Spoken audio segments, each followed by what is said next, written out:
생활에 있어서 아주 중요한 사건 가운데 하나입니다. 회의가 기록되고 있다 그래서 이걸 꺼야 돼서 하여튼 이 돌아섬 회개, 이것은 우리의 신앙생활에 있어서 본질적인 회개는 이제 한 번이지만은, 그러나 우리의 삶 속에서 때로 신앙생활이 이제 무너지고 넘어졌을 때 다시 시작하는 출발선, 회복의 출발선이 바로 돌아섬입니다. 나오미가 바로 그렇게 돌아서지요. 나오미가 어떻게 돌아설 수 있었는가, 이것이 바로 오늘 말씀의 주제입니다. 오늘 이 시간, 우리 시간 관계 다 읽지 못한 이 본문, 이 앞에 나오는 말씀을 살피면서 우리 말씀을 이어나가도록 그렇게 하겠습니다. 나오미가 모압 땅을 떠나 유다 땅으로 돌아서면서 두 며느리와 함께 나누는 이 대화를 통해서 그가 어떻게 돌아서게 됐는지 우리에게 아주 중요한 힌트와 단서들을 제공해 줍니다. 자, 룻기 1장 8절에서 18절 말씀. 여러분들이 이미 지금 룻기를 펴고 있기 때문에 이제 1장 펴진 말씀 앞부분을 보면은 이제 되겠습니다. 나오미가 두 며느리에게 이르되 너희는 각기 너희 어머니의 집으로 돌아가라. 너희가 죽은 자들과 나를 선대한 것 같이 여호와께서 너희를 선대하시기를 원하며 여호와께서 너희에게 허락하사 각기 남편의 집에서 위로받게 하시길 원하노라 하고 그들에게 입맞춤에 그들이 소리를 높여 울며 나오미에게 이르되 아니니이다. 우리는 어머니와 함께 어머니 백성에게로 돌아가겠나이다 하는지라. 나오미가 이르되 내 딸들아 돌아가라. 너희가 어찌 나와 함께 가려느냐? 내 태중에 너희의 남편이 될 아들들이 아직 있느냐? 내 딸들아 되돌아가라. 나는 늙었으니 남편을 도무지 두지 못할지라. 가령 내가 소망이 있다고 말한다든지 오늘 밤에 남편을 두어 아들들을 낳는다고 하더라도 너희가 어찌 그들이 자라기를 기다리겠으며 어찌 남편 없이 지나겠다고 결심하겠느냐? 내 딸들아 그렇지 아니하니라. 여호와의 손이 너를 치었으므로 나는 너희가 오늘 너희로 말미암아 더욱 마음이 아프도다 하매 그들이 소리를 높여 다시 울더니 오르바는 그의 시어머니 입맞추되 룻은 그를 붙쫓았더라. 나오미가 또 이르되 보라 내 동서는 그의 백성과 그의 신들에게 돌아가나니 너도 너의 동서들 따라 돌아가라 하니 룻이 이르되 내가 어머니를 떠나며 어머니를 따르지 말고 돌아가라 강권하지 마옵소서. 어머니께서 가시는 곳에 나도 가고 어머니께서 머무시는 곳에서 나도 머물겠나이다. 어머니의 백성이 나의 백성이 되고 어머니 하나님이 나의 하나님이 되시리니 어머니께서 죽으시는 곳에서 나도 죽어 거기 묻힐 것이라. 만일 내가 죽는 일에 어머니를 떠나면 여호와께서 내게 벌을 내리시고 더 내리시기를 원하나이다 하는지라. 나오미가 룻이 자기와 함께 가기로 굳게 결심함을 보고 그에게 말하기를 그치니라. 자, 여기 특별히 13절에 너희가 어찌 그들이 자라기를 기다리겠으며 어찌 남편 없이 지내 결심하겠느냐. 이것은 이제 형수 취소라고 하는 계대 결혼에 관한 이야기입니다. 나중에 좀 설명을 드리겠습니다. 이 13절 이 후반부에 보면 여호와의 손이 나를 치었으므로 그런 말씀이 나와요. 오늘 말씀의 중요한 키가 되는 말씀입니다. 기억하시길 바랍니다. 자, 이 18절 말씀이 끝나고 19절 말씀이 이어집니다. 19절 이에 그 두 사람이 베들레헴까지 갔더라. 베들레헴에 이를 때 온 성읍이 그들로 말미암아 떠들며 이르기를 이가 나오미냐 하는지라. 자, 이제 장면이 바뀝니다. 이제 모압 땅이 아니에요. 이제는 베들레헴입니다. 자, 이제 이 모압에서 유다 땅 베들레헴으로 장소가 바뀌면서 이제 이전과는 전혀 다른 상황들이 연출됩니다. 자, 나오미와 룻이 함께 모압을 떠나서 이제 고국 땅 유다 그리고 고향 땅 베들레헴에 도착하지요. 나오미의 고향 베들레헴. 이제 이 조용한 작은 마을 베들레헴이 이제 소동이 일어나고 소란해지기 시작합니다. 10년 전 극심한 흉년 때 모압으로 가기 위해 고향 마을을 떠났던 엘리멜렉의 아내 나오미가 모압 여자인 며느리를 데리고 돌아온다는 소문이 파다하게 온 마을에 퍼졌기 때문입니다. 아마 10년 전 엘리멜렉과 나오미 그리고 두 아들이 베들레헴을 떠날 때에도 어쩌면 온 동네가 시끌벅적 이들의 이야기로 아마 가득했을 것입니다. 이것은 아주 그 마을에 그렇게 흔한 이야기가 아니었기 때문에 특별히 이들이 여호와의 총에 들어올 수 없는 사람들, 모압 사람들이 사는 하나님의 저주와 진노가 있는 모압 땅으로 간다는 이 사실에 대해서 이들은 아마 여러 가지로 이들을 만류하게 됐을 것이고, 그리고 이 일로 인해서 이 베들레헴은 떠들썩했을 것입니다.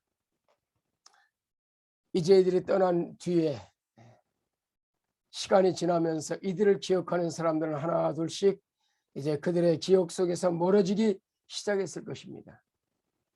그런데 10년이 전 지금 가장인 나오미의 남편 엘리멜렉이 모압에서 죽고 모압 땅에서 모압 여인과 결혼한 두 아들마저도 모압에서 죽고 이제 과부가 된 이 나오미가 과부가 된 모압 여인 며느리 룻을 데리고 온다는 이 소문은 온 마을에 퍼졌을 것입니다. 이 마을에서는 아주 이 뉴스는 굉장히 큰 뉴스였고 온 마을 사람들이 아주 관심을 가지고, 그리고 이들이 오는 길에 아마 마중을 나갔을 것입니다. 그래서 나오미라는 사람들, 친족들, 옛 이웃들, 그리고 옛 친구들, 정겹고 순박한 이 베들레헴 많은 사람들이 나오미 일행을 맞이하기 위해서 마을 옥에 다 모여 들었습니다. 그러면서 지금 이 하는 이야기가 19절에 나오는 이야기죠. 이에 그 두 사람이 베들레헴까지 갔더라.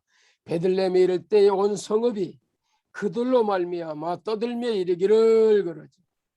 이가 나오미가 아니냐 하는지라. 자, 여기 지금 이 뒷부분, 가장 뒷부분. 자, 이들이 이 나오미를 보면서 뭐라고 이야기를 합니까? 이 사람이 나오미가 아니냐 이렇게 이야기를 해요.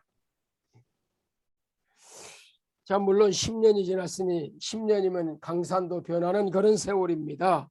그러나 오랜 세월을 이웃과 함께 살았던 나오미입니다. 그곳에서 엘리멜렉과 결혼했고 말년과 기른 두 아들을 낳아서 길렀습니다.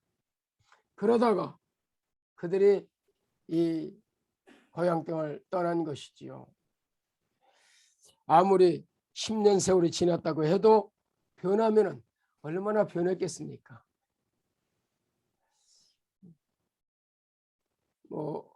빈말인지 모르는 저를 만나는 사람들, 지난 금요일 날 조문을 갔다 왔습니다. 제가 광주에서 이제 두 번째 개척을 했던 교회, 저로서는 세 번째 개척을 했던 교회가 이제 선교중앙교회인데, 이 교회 그때는 청년 자매였는데, 제가 우리 교회 청년들이 많았는데 청년들에게 다 남편 신랑들을 이제 결혼해 가지고 남편 따라가지 말고 남편들을 다 데리고 와라 이렇게 했더니 이 자매가 이제 이 여러 여자 청년들이 대체적으로 이제 결혼하고 이제 신랑들을 교회로 인도했어요. 대부분 신랑들이 그렇게 믿음이 아주 조금씩 약했던 그런 사람들이었거든요. 어쨌든 이제 그 자매가 지금은 권사가 됐고 그 남편도 안수 집사가 됐는데, 조문이 나서 소식을 듣고 다녀왔는데 만났던 오랜만에 만나는 정말 오랜만에 한 몇십 년 만에 한 30년 가까이 20년이 한 5년 7년 이 넘는 세월 만에 만난 분들이 있었거든요. 아유 목사님 여전하시네요. 그 얼굴 여전하시네요. 안 변하셨어요. 하여튼 예. 그런데 지금 10년이 지났습니다. 10년이 지났는데 이렇게 이제 그 나오미를 만났으면 이렇게 말을 해야 돼요. 야, 너 나오미 아니야? 이렇게 말을 해야 돼요. 야, 나오미 반갑다 이렇게 해야 되는데 지금 야, 너 나오미 아니냐 그렇게 이가 나오미가 아니냐 그렇게 말하거든요. 지금 아니 이 여자가 정말 나오미 맞아? 지금 그러는 거. 이 뉘앙스가 그렇게 풍겨요. 변해도 아마 너무 변한 것 같아요. 그래서 얼른 알아보지 못하고 너 정말 나오미 맞아? 이런 뉘앙스. 사실 어찌 변하지 않았겠습니까? 낯선 이국 땅에서 그녀가 의지했던 가정의 기둥이었던 남편이 죽었습니다. 그리고 남편이 죽은 지 두 아들만 바라보고 살았는데 그 두 아들마저도 죽었습니다. 기댈 흔적이 없습니다. 과부인 나오미, 과부인 며느리 두 사람, 남편의 죽음도 견디기 힘들었는데 두 아들마저 가슴에 묻은 나오미의 가슴이 어떠했겠습니까? 자식이 죽으면 산에다 묻지 않고 가슴에 묻는다 그렇게 이야기를 하지요. 사람이 견디기 힘든 풍파와 풍성을 겪으면 아주 사람이 팍 늙게 됩니다. 특별히 그 가정 사역을 하는 분들의 이야기는 그 스트레스 지수 가운데 가장 큰 지수를 차지하는 게 이제 사랑하는 사람과의 이별, 특별히 이 부부 사이에 남편이 먼저 떠나든지 아내가 먼저 떠나든지 또는 자녀가 이제 죽든지 이러한 사건들은 그의 인생에 아주 커다란 가장 스트레스 지수를 높게 하는 가장 견디기 힘든 아픔이요 슬픔이라 그렇게 이야기를 합니다. 사람이 이렇게 견디기 힘든 풍파와 고통과 풍성을 겪게 되면은 그 흔적이 마치 나무에 나무태를 남기는 것처럼 그렇게 그 삶에 그 얼굴에 이렇게 흔적이 남게 되지요. 그래서 나이테를 보면은 그 해 이제 이 모습을 알려준다 그렇게 이야기를 합니다. 이렇게 글을 보면서 말하는 이 모여든 동네 사람들에게 나오미가 지금 이렇게 이야기를 하지요. 자기의 지난 세월을 이야기합니다. 20절과 21절입니다.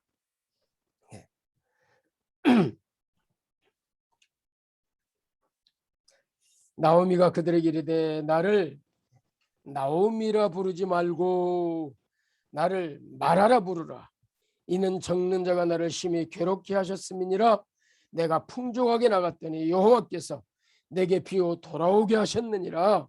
여호와께서 나를 징벌하셨고 전능자가 나를 괴롭게 하셨거늘 너희가 어찌 나를 나오미라 부르느냐 하니라. 여기 지금 나오미라는 이름은 희락, 즐거움, 행복 이런 의미를 가지고 있는 이름입니다. 그런데 그는 괴롭다, 고통스럽다, 쓰다, 슬픔, 쓰라는 이런 뜻을 가지고 있는 나옴이라 이렇게 부르라고 그들에게 이제 이야기를 합니다. 나는 나오미가 아니야. 나는 행복이 아니야. 나는 쓰디 쓴 인생을 맛본 마라야. 그러니 나를 마라라고 불러라. 이렇게 이야기를 해요. 그의 지난 10년의 세월, 그는 그 삶을 마라의 삶을 살았습니다. 베들레헴에서는 그는 과거에 나오미의 삶을 살았어요.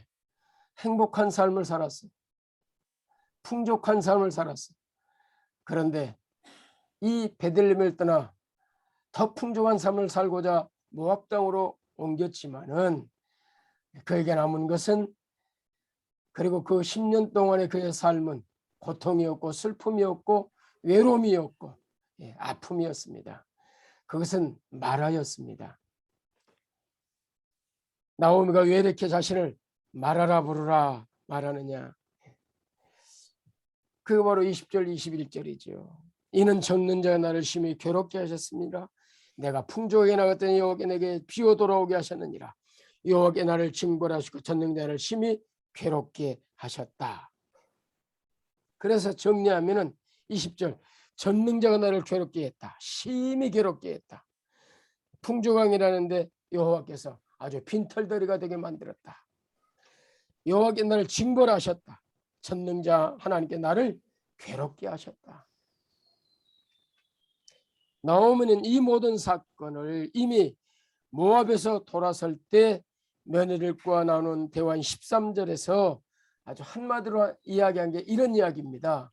그래서 앞에 우리 13절이 나오는 구절들을 읽었는데요. 13절, 여호와의 손이 나를 치셨다 이렇게 말씀하죠. 하반절에 여호와의 손이 나를 치셨다.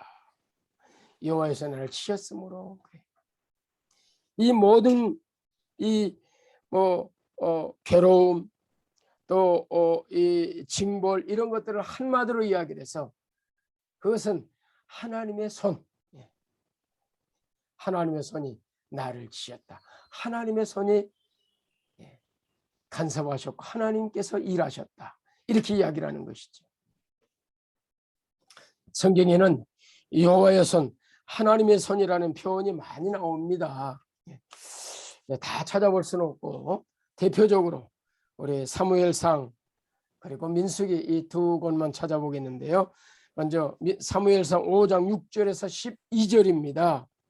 자, 이 말씀은 선지자 사무엘이 어렸을 때 그 당시에 사사요, 선지자요, 제사장이었던 엘리 제사장 시대에 블레셋과 전쟁이 일어나지요. 그때 실로에 있던 이 법궤를 메고 나갑니다.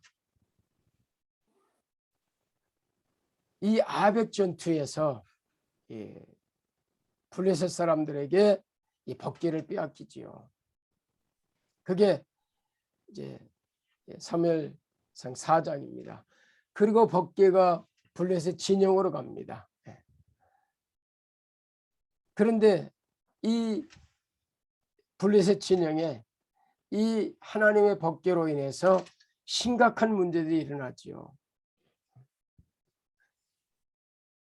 자, 사무엘상 5장 6절과 12절입니다.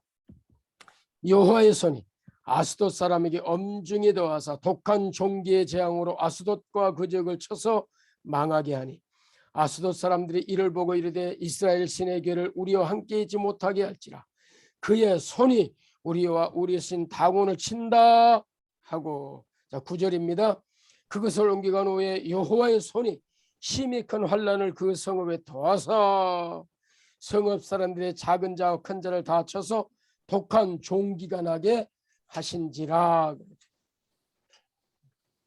11절, 이에 사람을 보내어 블레셋 사람 모든 방백을 모으고 이르되 이스라엘 신의 괴를 보내어 그 있던 곳으로 돌아가게 하고 우리와 우리의 백성이 죽임당함을 면하게 하자 하니 이는 온 성읍이 사망의 환난을 당함이라. 거기서 여호와의 손이 엄중하심으로 그러죠.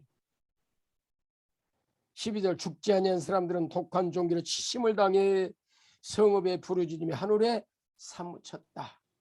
하나님의 손, 여호와의 손이 그들을 치셨기 때문에 그들에게 종기가 임하고 독한 종기의 악질들이 일어나고 전염병이 오고 그들의 죽음에 이제 엄습하면서 많은 사람이 죽어나가고 이런 일들이 일어나는 이 상황을 그들은 여호와의 손, 하나님의 손 그렇게 말하죠.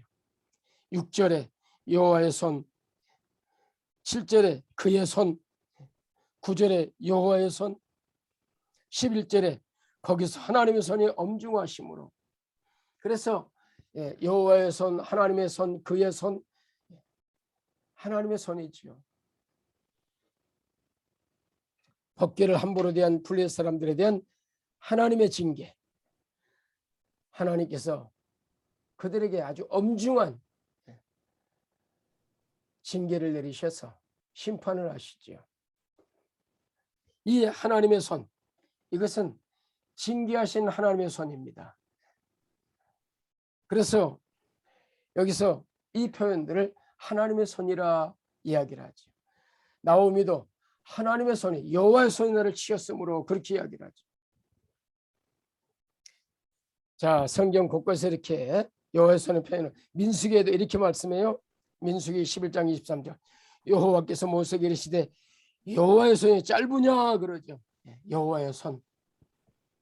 자, 그러면 정말로 하나님이 손이 있는가? 자, 하나님의 손이 있나요? 하나님은 손이 없으시지요. 영은 형체가 없어요. 그래서 하나님은 형체가 없으십니다. 그래서 어떤 형상이든지 만들지 말라 말씀하시는 것이죠. 그런데 왜 하나님은 하나님의 손 이런 표현을 쓰시는 것일까? 이것을 신인동형적 표현이라 그렇게 말합니다. 신인동형. 이 말은 이 영이신 하나님, 우리 눈에 보이지 않는 하나님을 우리가 이해할 수 있도록 인간에 빗대서 표현하는 그것을 신인동형이라 그래요. 하나님과 인간을 동일하게 그렇게 표현해서 사람들로 하여금 하나님을 이해할 수 있도록 그렇게 표현하는 것을 지금 신인동형적 표현이라 그러는데, 바로 이 하나님의 손이 치셨다 이 표현이 바로 이제 신인동형적 표현입니다. 자, 그러면 나오미에게 나타난 여호와의 손 어떤 손이에요? 우리 이미 살폈지요. 13절 여호와의 손이 나를 치셨다. 20절 전능자가 나를 심히 괴롭게 하셨다. 21절 풍족하게 나가는데 여호와께서 비어 돌아오게 하셨다. 여호와께 나를 징벌하셨다. 전능자 나를 괴롭게 하셨다. 어떤 손이에요? 나오미를 치신 손이, 나오미를 심히 괴롭게 한 손, 풍족했던 나오미를 빈털터리가 되게 하신 손, 나오미를 징벌한 징벌의 손입니다. 우리가 이미 아까 이 사무엘서에서 살펴본 것처럼 법궤로 인해서 블레셋 사람들에게 징계의 손길, 심판의 손길,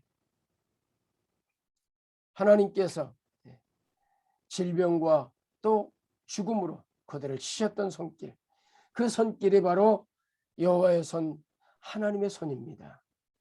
그래서 하나님의 간섭하심, 하나님의 일하심, 이러한 표현을 쓸 때 하나님의 손 이런 표현을 쓰는 것이죠.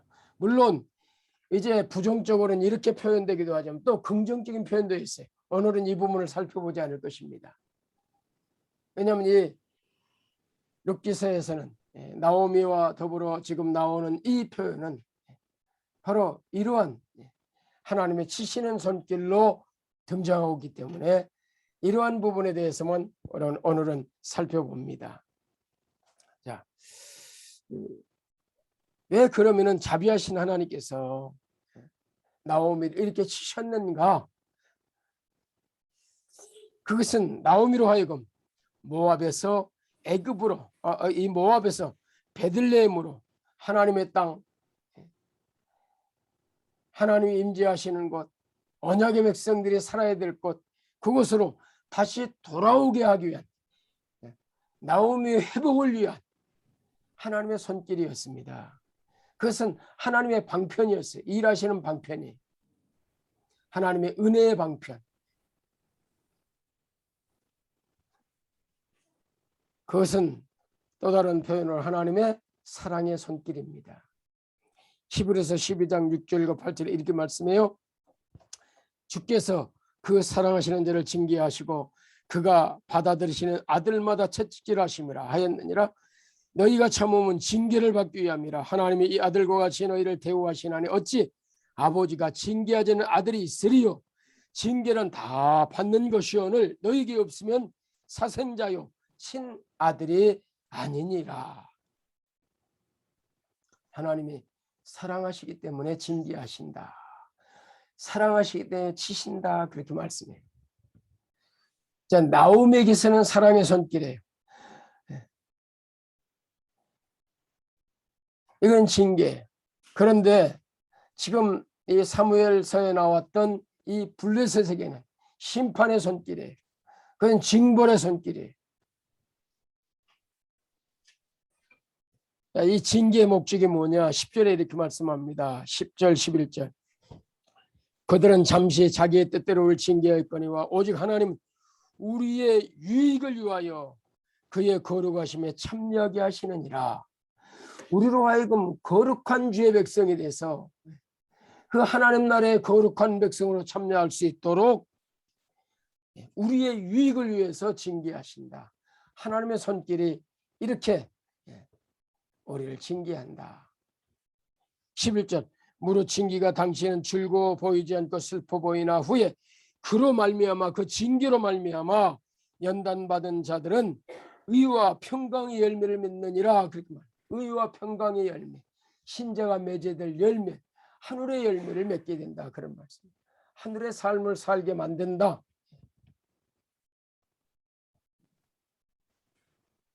그래서 시편 119편에서 이 시편 기자는 이렇게 고백합니다. 시편 119편 71절. 고난당한 이것이 내게 유익이라. 이로 말미암아 내가 주의 율례들을 배우게 되었나이다. 그 고난이 내게 유익이 됐습니다. 사실 신자들에게는 모든 것이 유익입니다. 로마서의 말씀은 합력하여 선을 이루게 하시는 하나님의 손길. 모든 것은 다 하나님의 은혜의 방편이고 은혜의 손길이에요. 징계마저도 사랑의 손길이지요. 그래서 이 징계를 받을 때 바른 자세를 가지라고 말씀합니다. 히브리서 12장 5절. 또 아들들에게 권하는 같이 너에게 권면하신 말씀도 잊었도다.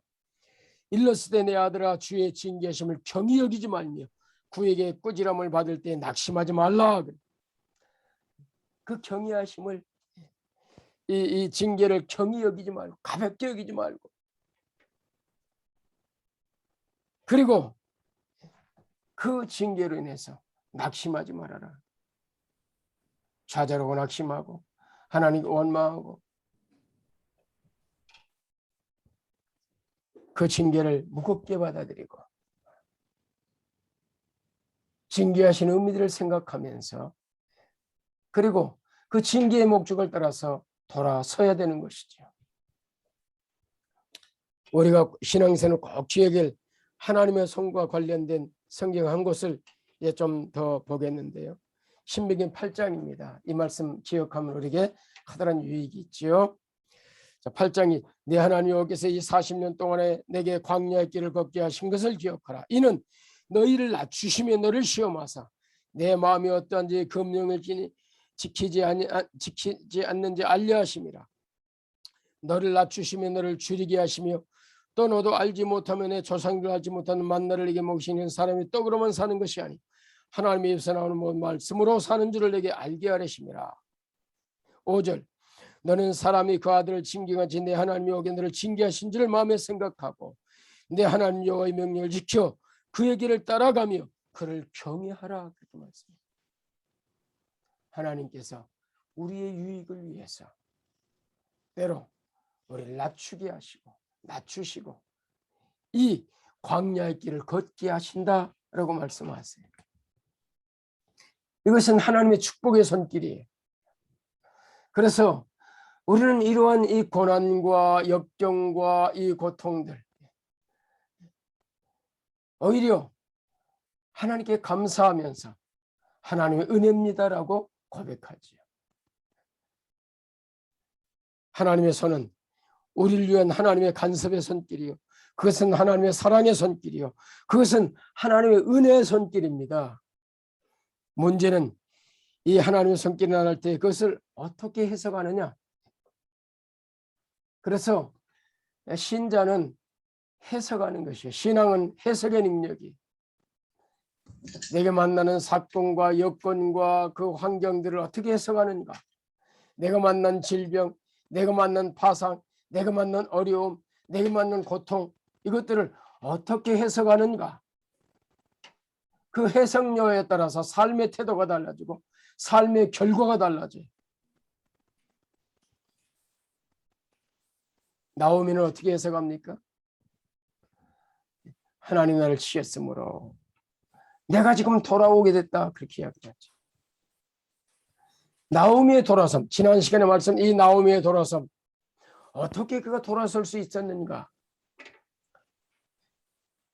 생각하는 것이죠.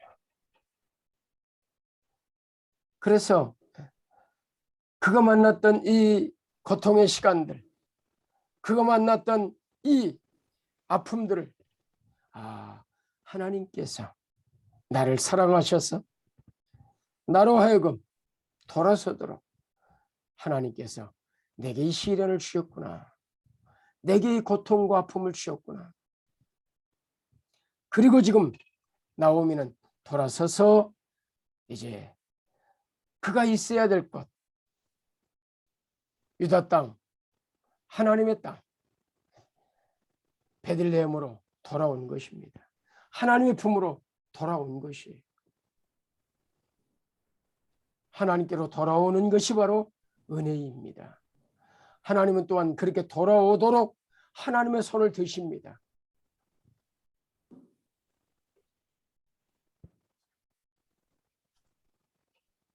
신자는 이런 해석의 은혜를 누리고 사는 사람입니다. 그래서 우리는 어떤 상황, 어떤 환경을 만나도 하나님의 시각 속에서 말씀을 토대로 해서 우리가 이러한 환경과 상황들을 해석하는 것이지요.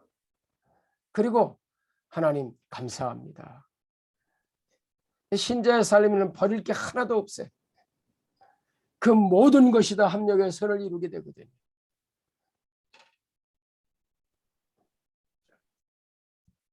우리가 만나는 모든 사건, 모든 환경과 일들이 하나님의 손길 안에서 해석할 수 있어야 되고, 이런 사람들이 영적인 사람이 하나님의 사람입니다.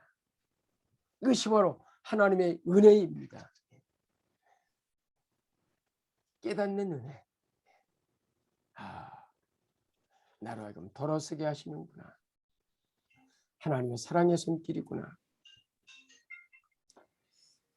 신자는 이 하나님의 손길을 벗어나서 살 수 없습니다. 때로 곁길로 갈 수 있을지 모르지만 이 나오미처럼 가서는 안 될 모압 땅으로 이렇게 발걸음을 옮길 수도 있지만은, 때로 나락에 떨어질 때도 있지만은, 그러나 하나님은 다시 돌아서도록, 다시 회복시킨 하나님의 은혜의 손길을 우리에게 펼치고 계십니다.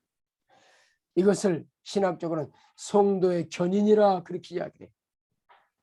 하나님은 자기 백성들을 끝까지 붙잡으신다. 성도의 견인.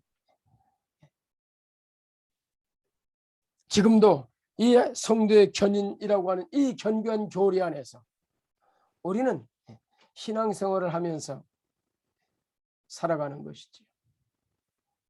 하나님이 붙잡고 계신다.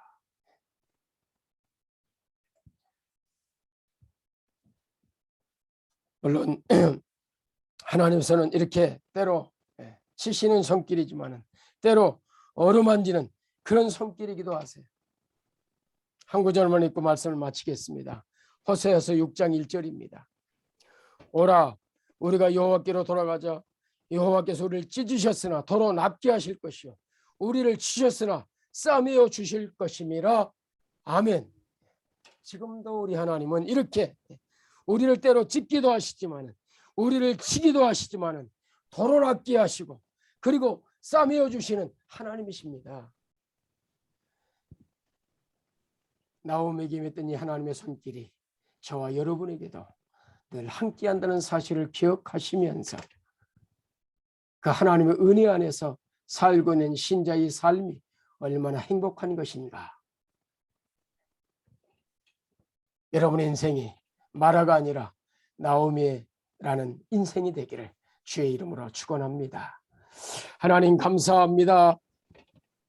나오미에게 돌아서는 은혜를 주신 것처럼 하나님, 때로 우리가 좌절로 낙심하고 때로 우리가 가서는 안 될 땅으로 나락에 떨어졌을 때에도 하나님 다시 우리로 하여금 돌아설 수 있도록 하나님의 손길로 우리에게 임해 주시기를 원합니다. 그리고 우리에게 임하는 그 손길이 하나님의 손길인 것을, 하나님의 사랑의 손길이요 하나님의 은혜의 손길이요 하나님의 간섭의 손길인 것을 깨닫는 은혜가 있도록 축복해 주시고, 우리의 삶, 내게 일어나는 환경과 여건들, 모든 일들을 하나님의 손길 안에서 해석할 수 있는 해석의 능력을 주시기를 원합니다. 감사합니다. 예수님의 귀하신 이름으로 감사하며 기도하옵나이다. 아멘.